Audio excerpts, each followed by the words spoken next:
Hello, my name is Matthew Pfeiffer with mattpfeiffercoaching.com. Welcome to my YouTube channel. On this channel, I create videos about toxic, narcissistically abusive relationships.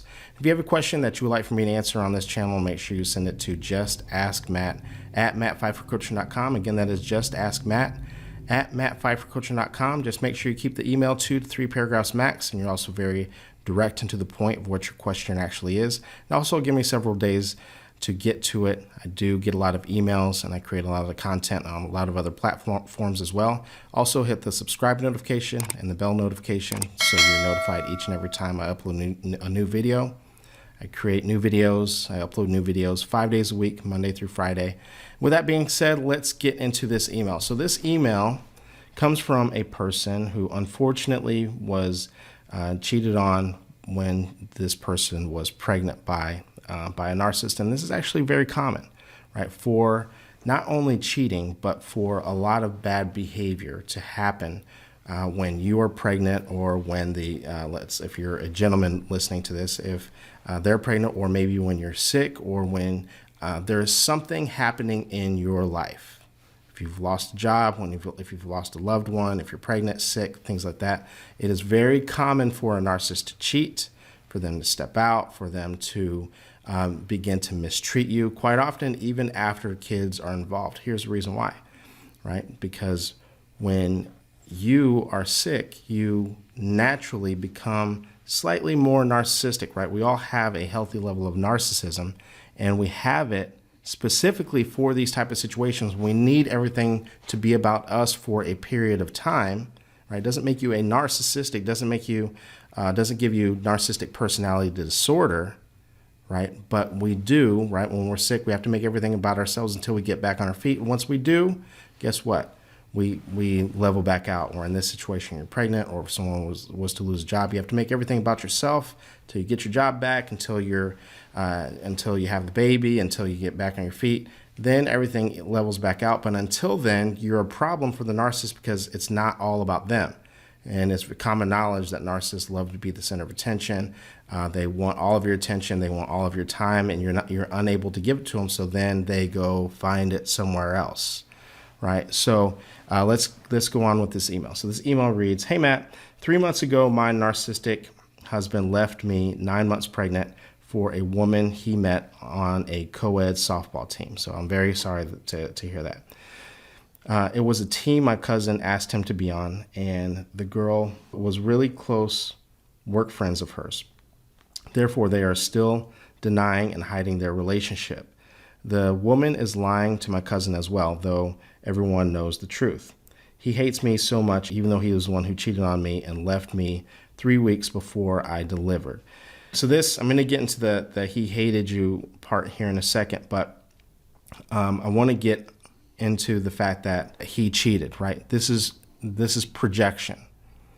The fact that he cheated, but you're the problem, right? And I have a feeling if you and I were to have dialogue, he would likely say something along the lines of that you pushed him to cheating. That's something that's very common for narcissistic people to say, right? That you pushed him to cheating, or that you weren't there for him, or whatever.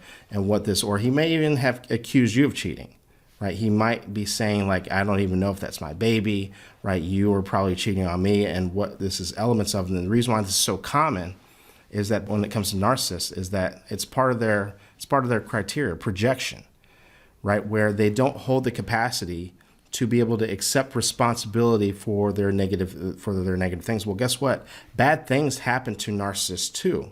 When bad things happen to you or I, or people who don't have narcissistic personality disorder, or don't have aren't high on that spectrum, so to speak, we are able to accept responsibility for the things that we have done, or when negative things happen to us. If we've lost a job, we can say, you know what, I was kind of fucking up at that job, or whatever.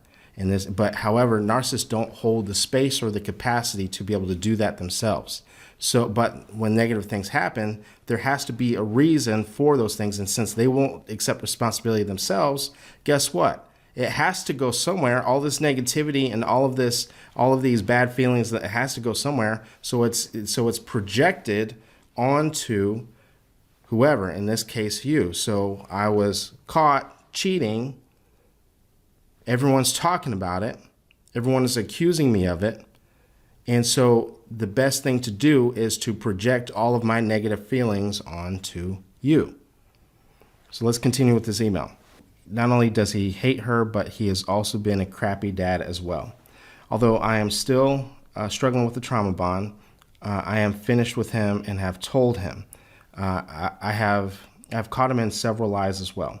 My question is, will we ever get to a point where he doesn't hate me and will just ignore or not care? And will there ever be a point where he does try and come home, and since he cannot actively come out with her to friends and family because they are all on my side? So it's a two-part question, kind of a four-part question, but let's get back to the part of, will he ever get to the point where he doesn't hate me and will just ignore or not care? So the hate point, there might be times where it seems like he hates you. There might be times where it seems like he's trying to love bomb you, where he kind of goes back and forth. We have to understand this hate has nothing to do with you. This is hate that he has in himself, towards himself, that, like we were talking about before, is projecting onto you. He has to have a reason for all the negative feelings that he has towards himself and for the things that he's done and that sort of thing. And just like we said, he doesn't hold the space or the capacity, right? So and if you think about it, if we really actually break this down, he's always hated you, right? There may have been points in time. One of the things that we talk about that you might hear me say quite often and on other platforms is that narcissists, there's elements where they're very loving, like especially in the beginning when in the love bomb phase, because abusive behavior and toxic behavior, manipulative behavior, gaslighting, none of it works without a handful of good times in between, right? It's the bait before the hook. So this hate that he has are actually his true feelings that he has, not only towards you, but we now have removed the mask. This is who he truly actually is. But this is really about the fact that he actually is deeply, deeply insecure about himself. Yes, he hates you, but it's when he sees you, right? There's jealousy, there's envy that he's feeling, right? All this negativity that's brewing up, that he really actually hates himself. Part two to that, when you ask, will it get to a point where he ever ignores you or doesn't care? That answer to that is a no, because narcissists, they always want control. And so what happens and what you're experiencing when you're talking about this hate, right? It's actually a lot of control. When you say that you're done with him, it doesn't necessarily mean that he's done with you. And what we're talking about is there's a term that a lot of people who are dealing with narcissists need to know: post-discard abuse. When people are narcissistic and controlling all throughout the relationship, it's not like you guys end things and they're just like, you know what, I'm not going to be controlling anymore. That's not how things work, right? Because they want to win everything.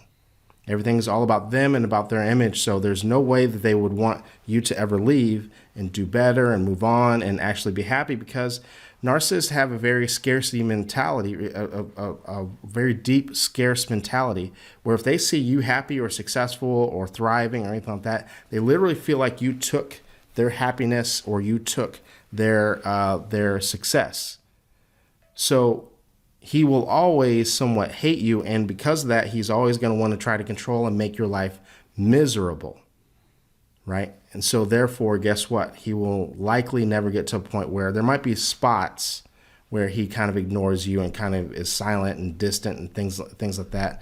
But the way that we get there is for you to end this trauma bond, for you to break the trauma bond, and for you to set good, healthy boundaries. Because this, for the narcissist, if they can play the game, they thrive in chaos. If they can play the game, and if they still see that things bother you, right, they will continue, period, right, nonstop. But like I said, this is a very upside down game where they want the chaos. And when you begin to set boundaries and you heal yourself and you don't play the game with them, eventually what happens is that that game just isn't fun anymore. I always tell people it's like when you're playing a game of Monopoly and the other person is not taking their turn. Eventually you're just like, you know what, this is boring. Now, they might circle back every once in a while or every couple months or every couple of weeks or whatever to try to re-engage that game, and then you still are not playing that game with them, setting good healthy boundaries, not only talking about the kids, very short answers, going gray rock and things like you hear on some of my other videos, right? And eventually they just, you know what, they just start to move on and kind of ignore, but your boundaries have to be very good. All right, so let's get into that second part of that question. Will there be a point where he does try to come home since he cannot actively come out with her to her friends and family because they're all on my side? He may do that even if he does get to the point where he's able to come out. One of the things about narcissists is that they think of you as, you may have heard me talk about this in other videos as well, where they think of you like a phone, right? This is how narcissists, the same way that you think about your phone is the same way that narcissists think about people, right? They are an extension of themselves, right? Your phone is useful to you because you can use it. It's yours, it belongs to you. Now, even though you get a new phone, that old phone still belongs to you, right? The old phone still belongs to you. It still has all of your old pictures, still has all of your passwords, it still has access to all of your social media platforms, that sort of thing. And so even though you may have set that phone aside, even though you might be spending more time with the new phone and things like that, if anything ever happens to the new phone, guess what? You still have your old phone as a backup. As a matter of fact, even if nothing happens to the new phone, if you just feel like, you know what, I kind of like my old phone better, or my old phone, the sign-in is easier or whatever, I can always go back to my old phone. The same way that you think about your phone is the way that is a very similar thought process that a narcissist has about you or has about people. And so it's important for you to know that, because you need to understand that he possibly could circle back and you need to be prepared for that. But it's not in a healthy way. It's not like, okay, well, now we can finally be this one big happy family. Because the likelihood is, remember, he thinks of you as a phone. The same way he thinks about the other person as a phone. So this person could circle back to the other person and just continuously bounce back and forth between the two of you or between several people. You hear these type of stories all the time. So this is the reason why you have to empower yourself.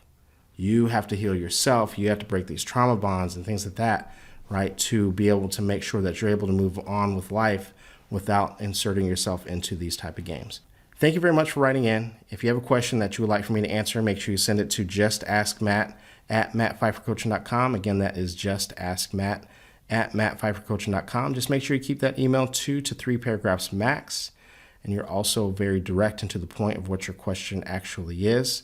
If it's too long, if it's too lengthy, if I don't understand what you're asking, unfortunately, I will not be able to get to it.